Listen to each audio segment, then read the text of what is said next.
오늘 이 시간 온라인으로 가정에서 또는 각기 다른 처소에서 예배하고 있는 우리 성도들을 축복합니다. 그 어느 때보다도 우리 주님께서 더 큰 은혜 부어주시고 더 큰 성령의 감동으로 함께 해주시기를 주님의 이름으로 축원합니다. 오늘 이 예배는 우리 장년들뿐만 아니라 우리 교회학교 어린이들 또 청소년부 학생들 또 청년들도 함께 예배를 드리고 있습니다. 바라기는 우리 교회학교 어린이들을 우리 주님께서 지켜주셔서 아프지 않고 건강하기를 바랍니다. 또 우리 청소년부 학생들을 가운데 우리 주님의 은혜가 충만하여져서 우리 어렸을 때부터 주님 주시는 비전과 꿈을 가지고 아름답게 자라가기를 바랍니다. 또 우리 청년들에게는 환상을 주시고 또 성령 충만하게 하셔서 그 앞에 놓인 모든 길들이 믿음 안에서 열려지기를 주님의 이름으로 축원합니다. 이 시간 예배하는 모든 성도들 가운데에 우리 주님께서 함께 하여 주실 줄로 믿습니다. 우리가 오늘 예배를 2부 예배, 3부 예배를 드리고 있습니다. 우리 1부 예배를 모이지는 못했는데 실시간으로 예배를 송출하지는 못했습니다. 여러 가지 기술적인 어려운 문제가 있어서 그러지 못했지만 우리 그동안 1부 예배 참석하셨던 성도들도 2부와 3부 예배를 드리고 있을 줄 믿습니다. 이 온라인으로 함께 예배하는 우리 모든 성도들 위치한 그 가정에 또 함께하는 그 모든 처소에 이 시간 성령께서 강한 팔로 함께 하시리라 믿습니다. 각 부서에서 영상 예배를 드리면 좋았겠지만 현실적으로 어려움이 있었습니다. 또 그뿐만 아니라 이 위기의 순간, 이 어려울 때일수록 담임 목사님을 통해서 주시는 같은 말씀, 한 말씀 안에서 우리 성도들이 하나가 되는 것이 중요하겠다 하는 생각을 했습니다. 어린이들로부터 우리 연로하신 어르신들까지 한 말씀 안에서 한 마음을 품고 함께 기도하고 하나가 되어 이 어려운 위기를 잘 극복해 나가는 것이 무엇보다도 중요하겠다는 생각을 했습니다. 그래서 오늘 여기 부족한 담임 목사를 통해서 들려주시는 하나님의 음성을 받으시고 우리 성도들 가운데 더 큰 믿음이 자라가고 또 지혜와 능력이 충만해지기를 바랍니다. 이러한 상황이 되니 그동안 아무 염려 없이 걱정 없이 예배드렸던 것이 얼마나 소중하고 귀한지를 깨닫게 됩니다. 주일 성도들이 예배당에 모일 수 없다고 하니 저의 마음은 몹시 무겁고 또 가슴이 먹먹해졌습니다. 기도를 하는데 답답한 마음이 들기도 하고 또 눈물이 나기도 했습니다. 어떤 분들은 너무나도 과도한 감정 아니겠느냐 이렇게 말씀하시는 분들도 계시겠지만 그렇지 않습니다. 우리에게 있어서 예배라고 하는 것은 그렇게 단순한 것이 아니기 때문입니다. 다른 나라 다른 민족의 이야기를 들으면서 때로는 예배를 드리지 못하는 나라가 있다. 믿음 생활할 수 없는 그런 민족이 있다. 하나님 앞에 예배를 드리고 싶어도 예배 드릴 처소가 없는 그런 사람들이 있다. 그런 이야기를 들을 때마다 나와는 상관없는 이야기로만 생각을 했습니다. 그런데 오늘 우리들의 상황이 이와 같아지니 우리가 언제든지 예배 드릴 수 있는 예배당이 있다는 것이 감사하고 또 예배를 함께 드릴 수 있는 성도들이 있다는 것이 감사하고 또 예배를 드릴 수 있도록 주일이 보장된다는 것이 얼마나 감사한 일인지 모릅니다. 그동안 기뻐해야 될 일인데 기뻐하지 못했고 감사해야 될 일인데 감사하지 못했던 것들이 있다면 오늘 이 시간 성도들 가운데 깨닫는 역사가 있어서 감사하게 되고 기뻐하게 되기를 주님의 이름으로 소망합니다. 세상에서는 우리가 이 예배에 대해서 민감하게 반응하고 포기하지 못하는 것에 대해서 때로는 호도하기도 하고 또 오해하기도 합니다. 그래서 요즘 나오는 이야기들 가운데에 헌금 때문에 재정적인 문제 때문에 교회가 예배를 포기하지 못한다 이런 이야기들이 들려오곤 합니다. 여러분 정말 그렇습니까? 우리가 그 문제 때문에 예배에 대해서 민감하게 생각하는 것입니까? 그런 수준의 문제입니까? 그렇지 않습니다. 스포츠 센터도 문을 닫고 학교도 문을 닫고 세상적인 모임도 문을 닫는데 왜 교회는 문을 닫지 않느냐? 이렇게 세상의 모임과 우리의 예배를 동일한 측면에서 바라봅니다. 그도 그럴 것은 그들은 우리들의 믿음을 알지 못하기 때문입니다. 우리들의 믿음을 이해하지 못하기 때문에 그렇게 이야기하는 것입니다. 여러분 한번 생각해 보십시오. 스포츠 센터에 운동하러 가지 못한다고 목숨 거는 사람이 있습니까? 학교에 갈 수 없다고 생명을 내어놓는 학생들이 있습니까? 세상적인 모임을 못한다고 그것 때문에 목숨을 거는 사람이 있습니까? 세상적인 모임은 가도 그만이고 안 가도 그만인 기호의 문제입니다. 그러나 우리가 예배 드리는 것은 그렇지 않습니다. 우리의 예배는 우리의 생명과도 같은 것입니다. 우리 신앙의 가장 기본적인 것이고 가장 소중한 것입니다. 그래서 예배를 지키기 위해서 우리 믿음의 선배들은 목숨을 초계처럼 내어놓았습니다. 신앙을 지키기 위해서, 믿음을 지키기 위해서, 이 예배를 지키기 위해서 자신의 목숨을 내어놓는 많은 사람들이 있었습니다. 그들의 피와 그들의 헌신과 그들의 땀이 있었기 때문에 오늘 우리는 이처럼 하나님 앞에 예배드릴 수 있는 것입니다. 주일날 우리가 주님 앞에 예배드리는 것은 우리 믿음의 핵심입니다. 우리 신앙의 기본입니다. 그래서 주일을 성수하는 것은 우리의 생명과도 같은 일입니다. 아마 여러분들도 아멘으로 반응하리라 생각됩니다. 주일을 성수한다는 것은 거룩하게 구별한다는 것입니다. 주일날 우리가 주님 앞에 나와 예배드린다는 것은 세 가지 아주 중요한 것을 거룩하게 구별하여 하나님 앞에 올려드린다는 의미가 그 속에 담겨져 있습니다. 첫 번째로 주일을 성수한다는 것은 시간을 거룩하게 구별하여 하나님 앞에 올려드리는 것입니다.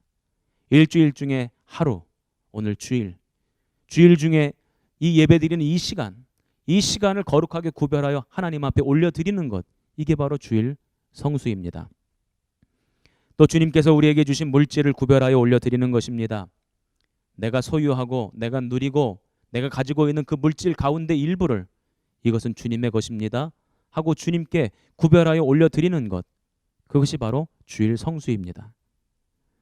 또 하나님께서는 나에게 예배를 드리라고 정해주신 처소가 있다는 거예요. 어디서든지 예배를 드릴 수 있지만 특별히 하나님께서 나에게 택하여 주신 곳이 있다는 것입니다. 그것이 신명기 12장의 말씀에 아주 자세하게 기록되어져 있습니다. 바로 그 택하여 주신 처소에 나와서 주님 앞에 예배드림으로 그 장소를 거룩하게 구별하여 올려드리는 것, 그게 바로 주일 성수입니다. 그런 의미에서 오늘은 장소를 구별하여 하나님 앞에 올려드릴 수 없다는 그런 문제가 발생하게 되었습니다. 그래서 저의 마음이 무너져 내렸고 너무나 속이 상했습니다. 그래서 이 문제를 놓고 주님 앞에 기도를 했습니다. 한참 기도를 하는데 주님께서 한 가지 생각을 떠올려 주셨어요. 예루살렘이 멸망당하고 이스라엘 백성들이 바벨론 포로로 끌려갈 때에 그들의 마음이 어떠했을까 하는 그 생각이 떠올랐고 그들의 마음과 저의 마음이 하나가 되는 그런 경험을 하게 되었습니다. 바벨론으로 포로로 끌려갔던 그 많은 사람들, 아마 예배를 드리고 싶어도 예배 드릴 수 없었을 것입니다. 왜냐하면 성전이 다 불타버렸기 때문입니다. 예루살렘에 가고 싶어도 갈 수가 없었을 것입니다. 포로 신분이었기 때문에 예루살렘에 갈 수도 없었고 예루살렘 성은 다 무너져 내렸기 때문입니다. 이런 역사적인 상황을 역대하 36장 17절부터 20절까지는 이렇게 설명해 주고 있습니다. 하나님이 갈대아 왕의 손에 그들을 다 넘기심에 그가 와서 그들의 성전에서 칼로 청년들을 죽이며 청년 남녀와 노인과 병약한 사람을 긍휼히 여기지 아니하였으며 또 하나님의 전의 대속 그릇들과 여호와의 전의 보물과 왕과 방백들의 보물을 다 바벨론으로 가져가고 또 하나님의 전을 불사르며 예루살렘 성벽을 헐며 그들의 모든 궁시를 불사르며 그들의 모든 귀한 그릇들을 부수고 칼에서 살아남은 자를 그가 바벨론으로 사로잡아 가매 무리가 거기서 갈대아 왕과 그의 자손의 노예가 되어 바사국이 통치할 때까지 이르니라. 아멘. 전쟁으로 많은 사람들이 죽었답니다. 성전은 불타버렸고 예루살렘 성벽은 다 무너져 내렸다는 것입니다. 전쟁에서 죽지 않은 사람들은 바벨론에 포로로 끌려가게 되었다는 것입니다. 예배를 드리고 싶어도 드릴 수 있는 성전이 없었고 예루살렘에 가고 싶어도 갈 수 있는 형편과 사정이 되지 못했다는 것입니다. 마치 오늘 우리들의 상황과 비슷하지 않나 그런 생각을 해봅니다.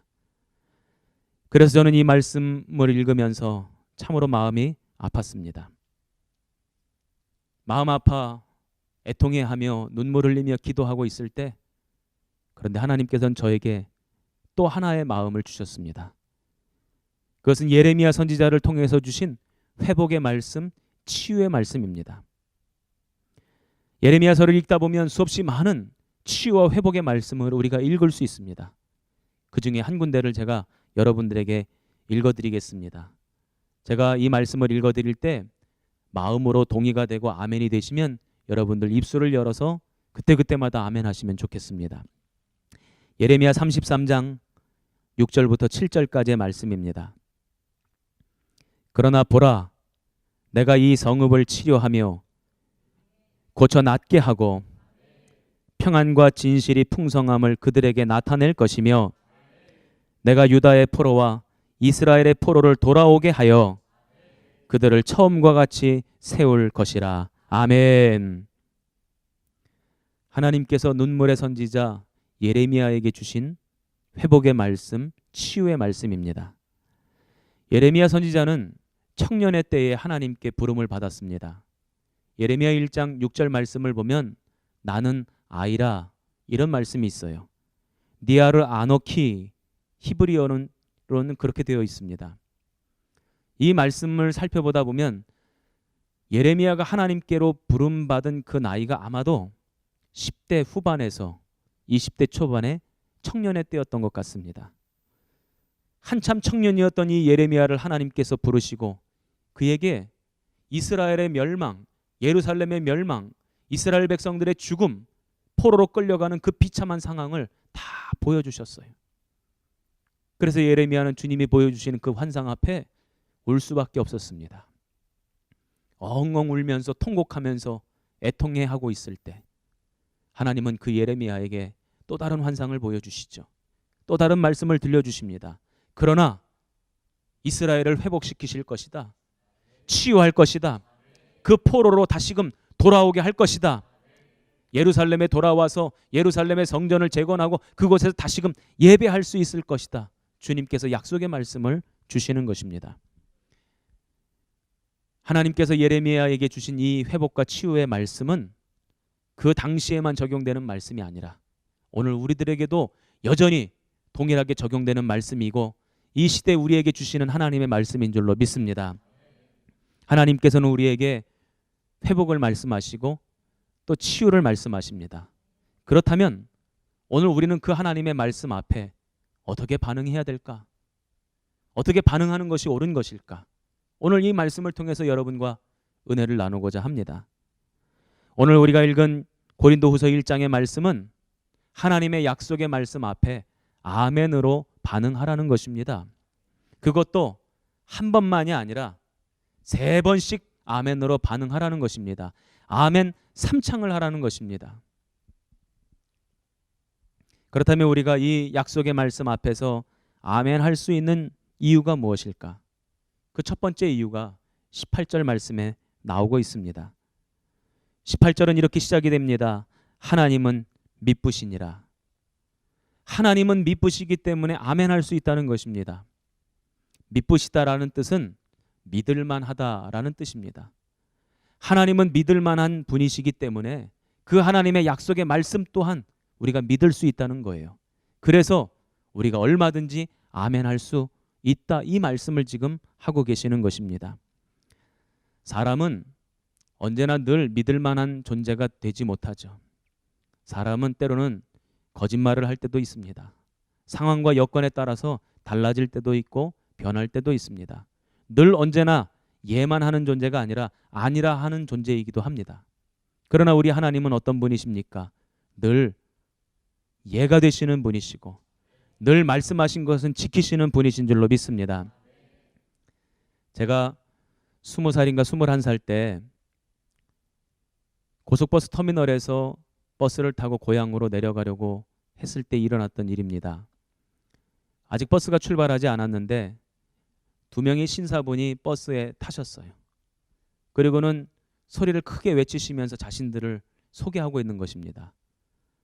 외국으로 수출되는 아주 값비싼 손목시계를 만드는 회사의 홍보 직원들이 일하는 거예요. 그러면서 번호표를 하나씩 다 나눠주는 겁니다. 이 시계는 국내에서는 판매되지 않고 저 해외로 비싸게 팔려나가는 시계인데, 그래서 국내 사람들에게 홍보하기 위해서 자기들이 나왔는데, 다 나눠줄 수는 없고 번호표를 나눠주고는 뽑아서 그 중에 2명 중에 2명만 뽑아가지고 그 2명에게만 그 시계를 나눠준다는 거예요. 번호표를 움켜쥐고는 제 가슴이 막 콩닥콩닥 뛰기 시작했습니다. 번호를 불렀는데 제가 당첨이 된 거예요. 100만 원도 넘는 시계라고 그러는데 그걸 공짜로 준다고 하니까 얼마나 기분이 좋고 하늘을 날아가는 것 같았습니다. 그분들이 오셔서 이제 시계를 주시면서 저에게 이런 말씀을 하십니다. 이 100만 원도 넘는 귀한 고급 시계 받으셔서 가지고 가셔서 이제 주변 사람들에게 홍보해 주세요. 드립니다 하고 저에게 주시는 거예요. 그러면서 하시는 말씀이, 그런데 공짜로 드리지만 세금은 내야 된다는 겁니다.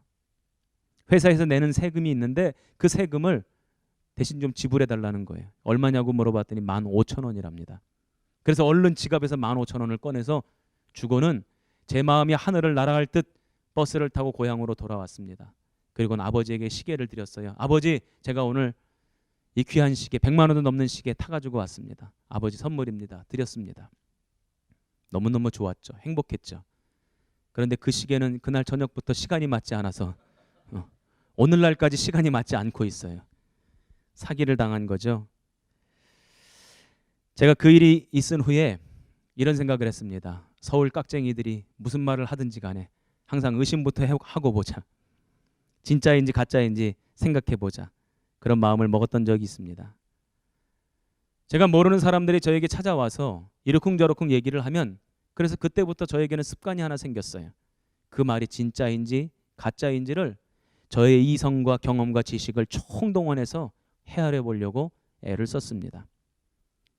왜 그렇습니까? 사람은 믿을 만한 존재가 못 되기 때문에 그렇습니다. 그러나 우리 하나님은 어제나 오늘이나 동일하신 분이고 변함없으신 분이신 줄로 믿습니다. 사람들에게는 예도 있고 아니라 함도 있지만 우리 하나님께는 예만 있는 줄로 믿습니다. 변함없으신 하나님, 거짓 없으신 하나님, 신실하신 하나님, 약속을 반드시 지키시는 하나님. 그래서 우리는 그 약속의 말씀 앞에 얼마든지 할 수 있다는 것입니다. 얼마든지 아멘 할 수 있다는 것입니다.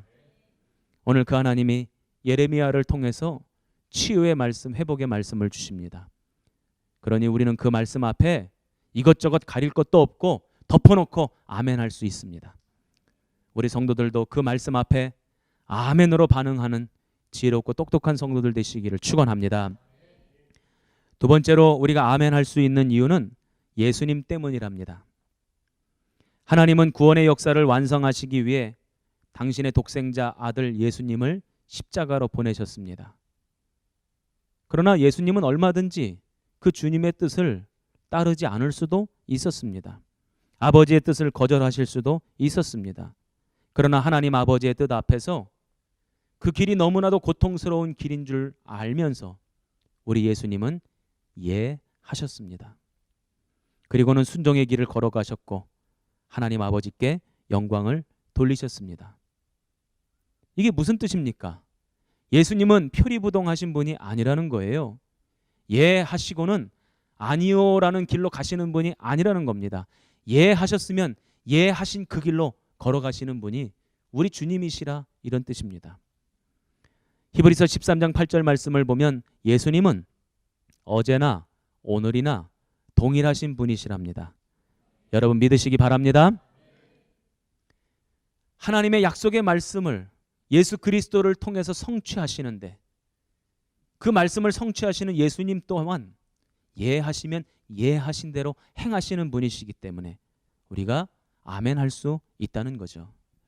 제가 평택에 있을 때에 어떤 권사님이 저에게 전화를 거셔서, 목사님, 제가 보낸 선물 잘 받으셨나요? 그런데 저는 선물을 받은 적이 없어요. 아이고 권사님 선물을 보내셨나 보네요. 그런데 어떻게 하죠? 제가 받지를 못했네요. 아유 목사님 그러실 줄 알았습니다. 목사님 선물 받으셨으면 분명히 감사하다고 문자를 주시든 전화를 주시든 하셨을 텐데 아무 연락 없는 거 보니까 목사님 못 받으셨고 중간에 뭔가 문제가 생겼을 것 같은 그런 느낌이 들었어요. 그 제가 누구에게 선물을 전달했냐 그랬더니 우리 관리 집사님에게 선물을 전달하셨대요. 그 제가 관리 집사님에게 여쭤봤습니다. 아니 어느 권사님이 선물 보내셨다고 하는데요. 그랬더니 우리 관리 집사님이 아이고 목사님 제가 깜빡 잊어버렸습니다. 그 선물 받아가지고 차 트렁크에 넣어놓고는 목사님한테 말씀드린다는 것을 아이고 제가 실수했네요. 제가 전하지를 못했네요 목사님. 그 차 트렁크에 가봤더니 그 선물이 과일이었는데 트렁크 안에서 잘 상해 있더라고요. 온전히 잘 상해 있더라고요. 선물을 주는 사람도 중요하지만 그 선물을 전달받아서 선물 받아야 될 사람에게 전하는 그 사람도 중요한 거죠. 하나님은 언제나 신실하신 분이기 때문에 우리가 아멘할 수 있는 것처럼 그 하나님의 약속의 말씀을 성취하시는 예수 그리스도 또한 신실하신 분이기 때문에 우리가 아멘할 수 있는 줄 믿습니다. 그래서 오늘 우리가 읽은 19절 말씀은 이렇게 설명하고 있습니다. 하나님의 아들 예수 그리스도는 예하고 아니라 함이 되지 아니하였으니. 아멘. 예레미야 선지자를 통해 주신 회복의 말씀, 치유의 말씀은 우리 예수 그리스도를 통해서 우리에게 이루어질 줄로 믿습니다. 우리 교회에 이 땅에 성취될 줄로 믿습니다. 그런데 그 성취하시는 예수님 또한 예가 되시니 그래서 우리는 또 한 번 아멘할 수 있는 거죠. 제가 예수님 때문에 우리는 아멘할 수 있습니다 하면 여러분들이 큰 소리로 아멘하시면 좋겠어요. 예수님 때문에 아멘할 수 있습니다. 아멘이십니까? 세 번째로 그래서 우리는 하나님도 아멘이 되시고 예수님도 아멘이 되시니 우리도 또한 아멘하여서 하나님 앞에 영광을 돌리라 하는 말씀입니다. 20절 말씀을 보면 하나님은 약속은 얼마든지 그리스도 예수 안에서 예가 되니 그런즉 그로 말미암아 우리가 아멘하여 하나님께 영광을 돌리게 되느니라. 아멘. 하나님도 예가 되고 예수님도 예가 되고 그래서 우리들도 예하여서 아멘하여서 영광으로 마무리하라는 말씀이십니다. 즉 하나님 때문에 아멘하고 예수님 때문에 아멘하고 우리가 화답하여 아멘함으로 하나님 앞에 영광을 돌리라는 거예요. 아멘으로 마무리를 지으라는 것입니다. 그래서 우리가 잘 알고 있는 찬송가 가운데 아멘 3창이 있지 않습니까? 아멘 아멘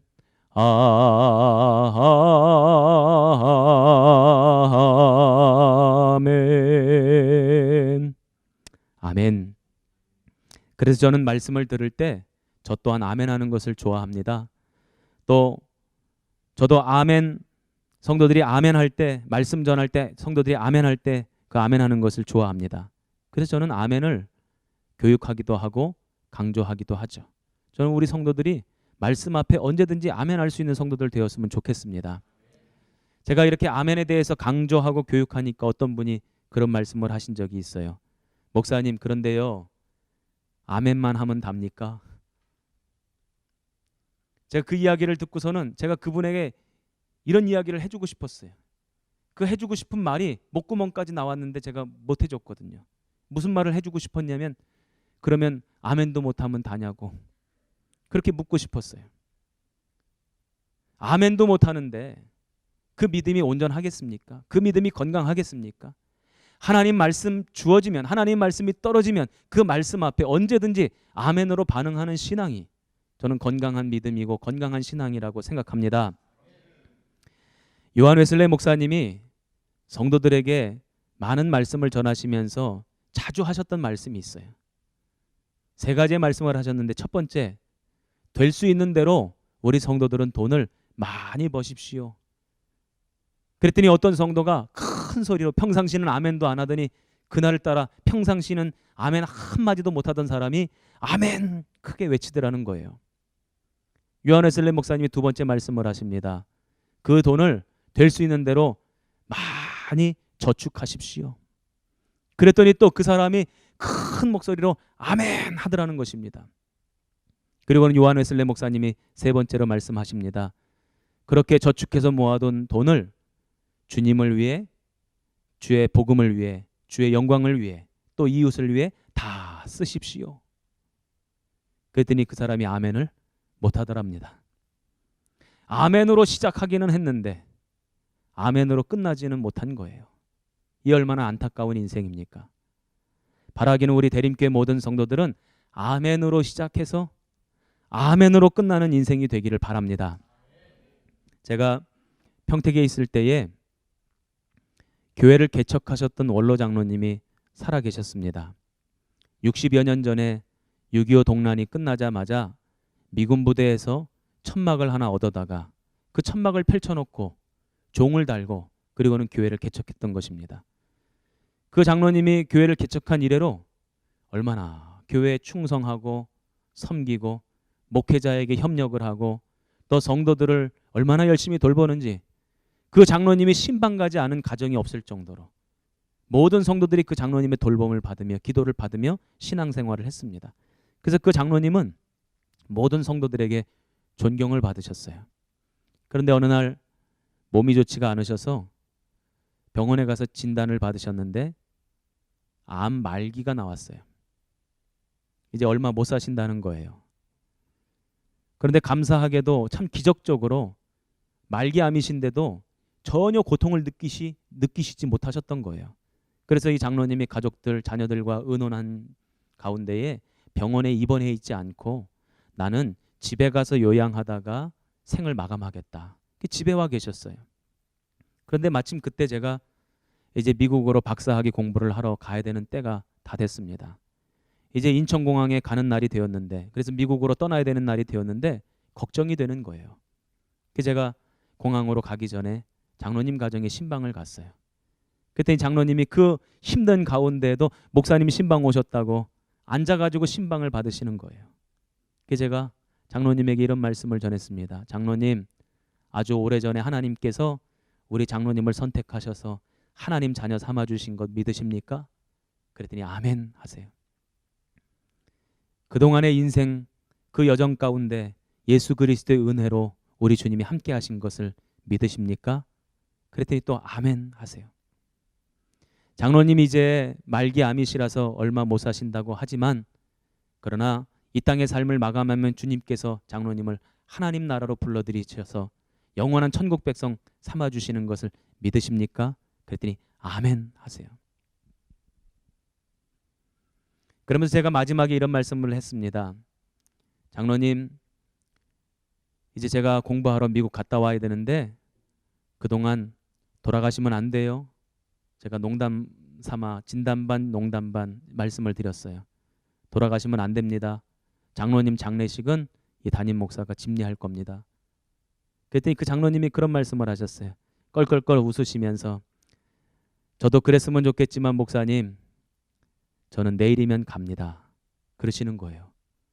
저에게 내일이면 간다고, 나는 하늘나라 간다고 그 말씀을 저에게 제 앞에 마주 앉으셔서 말씀하셨어요. 그런데 저는 그것이 그냥 하시는 말씀인 줄 알았죠. 그리고는 제가 인천공항에 가서 비행기를 타고 미국에 갔는데 미국에 도착하자마자 그 장로님이 돌아가셨다는 소식을 전해 들었습니다. 그 장로님의 인생은 아멘으로 시작해서 아멘으로 끝나는 인생이었어요. 하나님을 믿고 예수님을 믿고 그래서 내가 주님 말씀 앞에 아멘하는 것이 하나님께 영광이 되기 때문에 언제든지 아멘으로 시작해서 아멘으로 끝나는 아름다운 삶을 살다가 하나님 곁으로 돌아갔죠. 저는 우리 성도들의 인생도 그렇게 되기를 바랍니다. 아멘으로 시작해서 아멘으로 끝나는 인생 되기를 주님의 이름으로 축원합니다. 오늘 우리나라와 민족이 또 한국교회가 큰 위기를 만났습니다. 그러나 우리 하나님은 신실하신 분이십니다. 약속을 지키시는 분이십니다. 우리를 회복시키시고 치유하시겠다라고 말씀하셨습니다. 그래서 우리는 아멘 할 수 있습니다. 또 그 약속의 말씀을 성취시키시는 우리 주 예수 그리스도께서 신실하신 분이십니다. 그래서 그 주님의 뜻을 따라 십자가에 달리셨죠. 이사야 53장 5절 말씀은 우리 주 예수 그리스도께서 어떻게 순종하시고 어떻게 그 고난의 길을 걸어가셨는지를 보여주고 있습니다. 그가 찔림은 우리의 허물 때문이요 그가 상함은 우리의 죄악 때문이라. 그가 징계를 받음으로 우리가 평화를 누리고 그가 채찍에 맞음으로 우리는 나음을 받았도다. 아멘. 오늘 주님께서는 하나님의 그 약속의 말씀을 성취시키시기 위해서 이미 채찍 맞으시고 십자가에 달리시고 고난 받으시고 피를 흘리셨다는 것입니다. 그래서 이미 우리는 나음을 받고 고침을 받고 회복되었다라고 선포하고 계십니다. 여러분 이 말씀 앞에 아멘 하실 수 있으십니까? 우리가 믿음으로 아멘 하면 그래서 이 아멘이 하나님께는 영광이 되고 또 하나님께 영광 돌린 것처럼 이 아멘 한 것처럼 하나님께서 역사하실 줄 믿습니다. 바라기는 이 한 주간 우리 성도들의 삶의 자리마다 하나님 말씀 앞에 아멘, 아멘, 아멘 하는 역사가 있기를 축원합니다. 그리고 아멘 한 대로 놀라운 기적과 은혜가 드러나기를 주님의 이름으로 축원합니다.